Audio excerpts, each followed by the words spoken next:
gizi, ilmu yang mempelajari proses yang terjadi pada organisme hidup untuk mengambil dan mengolah zat-zat padat dan cair dari makanan yang diperlukan untuk memelihara kehidupan, pertumbuhan, berfungsinya organ tubuh, dan menghasilkan energi. Gizi, komponen kimia yang terdapat dalam pangan yang diperlukan tubuh untuk melakukan fungsinya itu menghasilkan energi, membangun dan memelihara jaringan, serta mengatur proses-proses kehidupan. Makanan, bahan selain obat yang mengandung zat gizi dan atau unsur-unsur komponen kimia yang dapat diubah menjadi zat gizi oleh tubuh, yang berguna untuk membina dan memelihara kesehatan bila dimasukkan ke dalam tubuh. Idealnya, pangan dikatakan baik jika bergizi atau nutritious, mengenyangkan, bebas racun, berterimaannya, warna, aroma, rasa, tekstur, baik, higienis. Bahan makanan, makanan dalam keadaan mentah. Status gizi adalah keadaan keseimbangan antara asupan zat gizi dan kebutuhan zat gizi oleh tubuh untuk berbagai keperluan proses biologi, kesehatan masyarakat, suatu keadaan kesejahteraan masyarakat yang meliputi aspek fisik, mental, dan sosial dari kesehatan. Komponen gizi. Bahan makanan. Bahan makanan bisa didapat dari komoditas pangan dibeli, dimasak ataupun dihidangkan. Yang selanjutnya adalah zat-zat gizi sama dengan zat makanan. Komponen penyusun zat makanan yang pertama adalah karbohidrat, lemak, protein, vitamin, mineral, dan air. Bahan makanan. Bahan makanan sama dengan bahan pangan. Kita tidak membeli karbohidrat atau protein, tapi beras sebagai sumber karbohidrat dan daging sebagai sumber protein. Susunan hidangan Indonesia membagi bahan makanan dalam 4 kelompok. Yang pertama, bahan makanan pokok. Yang kedua, bahan makanan lauk pauk. Yang ketiga, bahan makanan sayur. Yang keempat, bahan makanan buah. Nah, mengapa sih perlu makanan yang beragam? Yang pertama, tubuh manusia memerlukan semua zat gizi. Yang kedua, tidak ada satu jenis bahan makanan pun yang lengkap kandungan zat gizinya. Yang ketiga, mengkonsumsi makanan beraneka ragam yang mengandung sumber energi, lemak, protein, dan mineral untuk menjamin pemenuhan kebutuhan gizi. Yang keempat, apabila tersedia pilihan makanan yang telah diperkaya dengan zat gizi tertentu. Keseimbangan zat gizi akan mempengaruhi pertumbuhan, perkembangan, kecerdasan, dan pemeliharaan kesehatan serta aktivitas dan lain-lain. Pertumbuhan. Pertumbuhan adalah perubahan ukuran fisik dari waktu ke waktu, baik dari segi dimensi, proporsi, maupun komposisi tubuh. Pada manusia, ukuran fisik atau tubuh disebut juga dengan istilah antropometri. Perkembangan. Perkembangan adalah perubahan kemampuan anak dalam gerakan motorik kasar atau halus, kecerdasan mental, perilaku dari waktu ke waktu. Contohnya perubahan motorik kasar. Fungsinya untuk menyokong pertumbuhan dan pemeliharaan jaringan TDD. Pembentukan sel baru dan bagian-bagiannya. Pertumbuhan. Dibentuk sel-sel baru yang ditambah kepada sel-sel yang telah ada.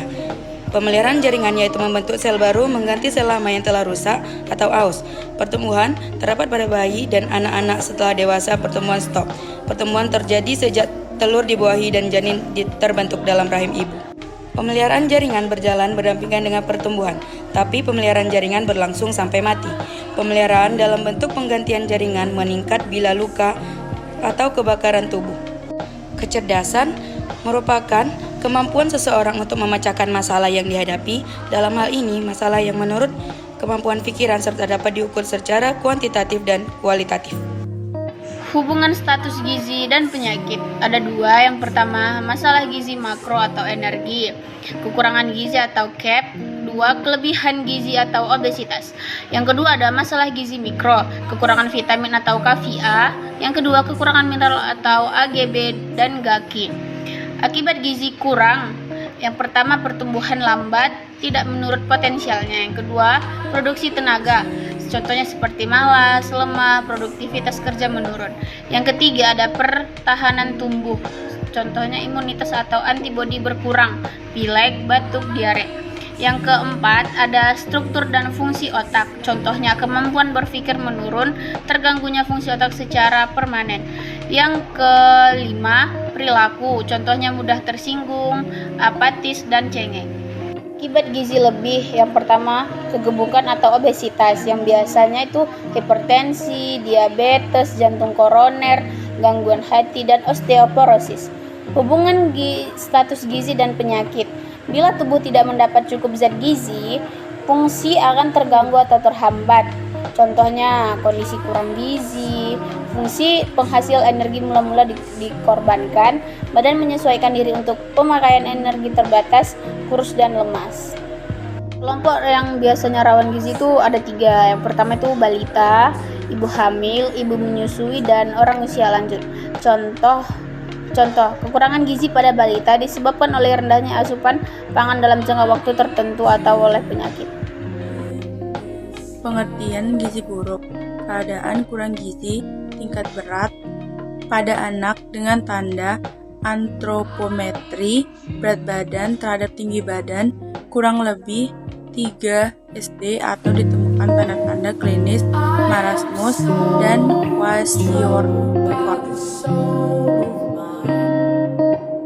Dampak gizi buruk, keguguran, pendarahan prematur, BBLR, gangguan pertumbuhan dan perkembangan, prestasi belajar dan olahraga, daya tahan, produktivitas, pendapatan menurun, lemah, daya tahan menurun, sering sakit, hingga kematian.